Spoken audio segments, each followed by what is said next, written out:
So there's an article on alternate.org by Robert Reich, former labor secretary, and actually I really enjoyed the article.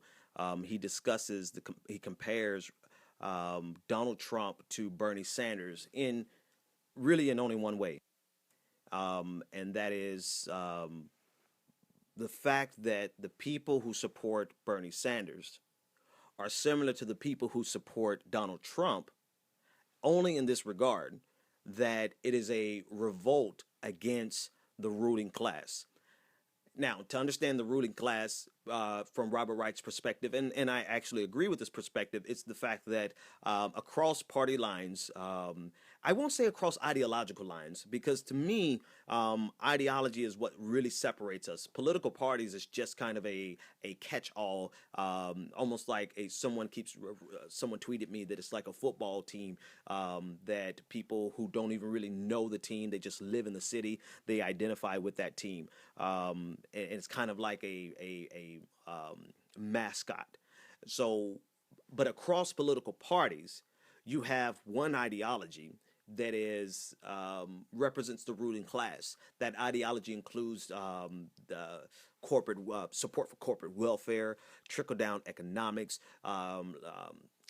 neoliberal economic policies, a neocon foreign policy position, war. You know, the war machine, the prison industrial complex, the military industrial complex, all of the corporate interests that keep those machines running, Wall Street. That is that is generally the party. That is generally what we see in both parties. And so when we talk about the ruling class, we're talking about the economic elite as well as the political elite. The economic elite funds the political elite, and the political elite goes to Washington and does the bidding of the corporate elite. Now, I can genuinely lay this at the feet, the majority of this, of at the feet of conservatives. However, I would be disingenuous if I did not include people like Hillary Clinton in that group, Barack Obama in that group, Bill Clinton in that group, all who have done who and are doing the bidding of corporate America. Now, President Obama and Hillary Clinton and Bill Clinton, they may not do it to the extent that Republicans do it, but they do it. Let's not be deceived by it. You know, we have not seen a sincere shift, and this is how Robert Reich categorizes this, or the time frame that he casts this narrative in.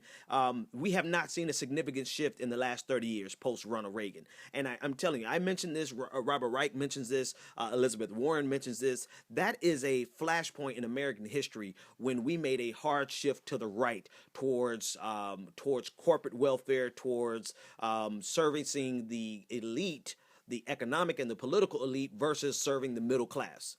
And we have seen the changes in wealth. 95% of the increase in wealth over the last 30 years has gone to the top 1%. People who support that paradigm and people who acquiesce to that paradigm or tacitly allow it to continue are part of the ruling class. And Robert Wright proposes in this article that the only similarities between the Donald Trump supporters and the Bernie Sanders supporters is that we reject the ruling class for different reasons and from different positions and from different policy remedies, but we all reject the ruling class. And so he casts this article, and he talks about the Tea Partiers who reject the ruling class from a governmental perspective. They reject the government elite, but they don't reject corporate America. They reject big government, but they don't reject big business. They're okay with businesses. This is the Tea Party. They're completely okay with social welfare going up, corporate welfare going up, so long as corporate welfare doesn't come down, social welfare doesn't come down. Let me say that again to be more precise. They are completely okay with corporate welfare going up, but not with social welfare coming down, even though many of them are recipients of social welfare and need social welfare. But that's a different conversation. The Tea Party constituents who find and have fallen in love with Donald Trump are rejecting the political elite in Washington.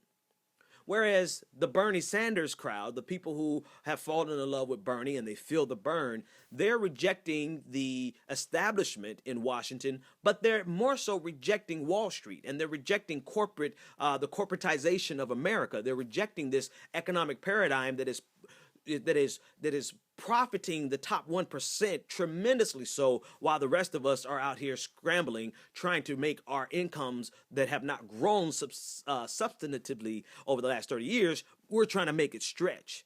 So it's the best of times for the top, and it's the worst of times for those of us at the bottom. All of us are rejecting the status quo, and that is what we have seen with the phenomenon of Trump, where people are rejecting the status quo in Washington, but their reasons and their motivations for the rejection, as well as their remedies, are terrifying. They honestly believe the Donald Trump contingency, and this is where the article just completely says that even though we reject the ruling class, we have totally different opinions of how to fix the problems. The Tea Party on the right, the Republican Tea Party conservatives, they think the solution is to give more tax breaks to the wealthiest, which makes absolutely no sense when you consider the results of the last 35 years has been to the benefit of the top 1%. And so they're all for destroying the government, making the government smaller, making it so small that we can drown it in the bathtub, but they don't want to do anything to harm or to rectify the problems that we see on Wall Street. That is the paradigm that we're living under with regard to the Donald Trumpians, or whatever they're calling themselves now. And with Phil the Burn, the people on the Bernie Sanders, the progressives. I mean, this is quite frankly the true delineation between conservatives and progressives. And the ruling class are those moderates in the middle who aren't truly moderate because the status quo has always benefited over the last 35 years the top 1%. And so when a politician comes in and proposes and presents himself to be a moderate, they're really saying we don't want to shake up the status quo of the last 35 years. Further translation means we don't want to challenge Wall Street. We don't want to challenge the top 1%. We want everything to remain the status quo.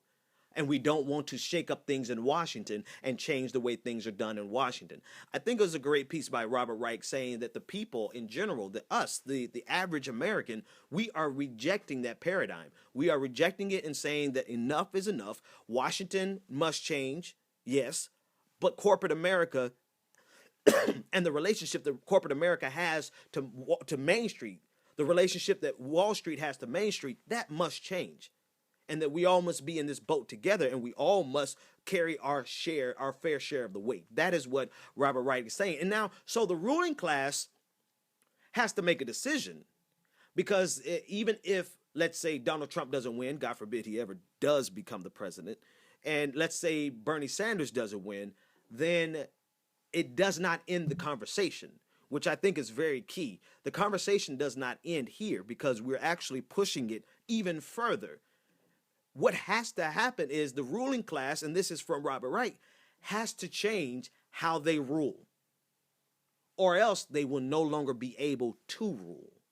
And I think that's very, very key. They have been able to keep the average American pacified, I would say post World War II, because the growth that we saw in the average American experience, there was actually an American dream where you can own a home making $20,000 a year, and then as time and inflation and costs went up, you could own a home at $30,000 a year, and then time and inflation went up, and then you could own a home at $40,000 and $50,000 a year. But now that is not the reality.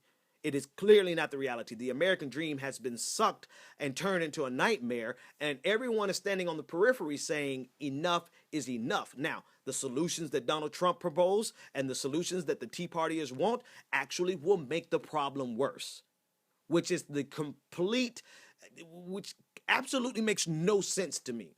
But they genuinely believe, and this goes over to the article that I want to talk about from Paul Krugman in the New York Times. Paul Krugman wrote an op-ed in the New York Times talking about Trump economics. And this is the funny thing about it, right? So what Trump is saying himself is not problematic in terms of economic policies. What Tea Partiers would rather him say is what is problematic. Tea Partiers genuinely believe that we should lower taxes even more on the wealthy and lower taxes even more on corporations because those corporations are the job creators. Realizing that we just came out of a period where taxes are at an all-time low and very few jobs were created simply because of further tax cuts. Let me fix that statement. Further tax cuts did not stimulate job growth. We live in an economy that is 70% consumer driven, so that people who have a demand for a product, we are the ones that create jobs. No one is going to hire anyone simply because they got a tax break. They're going to hire someone because there is a demand for their product. There is demand for what they want. And so if consumers have more to spend, then yes, that will create jobs because the demand for products will go up. It's very simple economic supply and demand. No one is going to create jobs and hire people simply because they have a tax cut.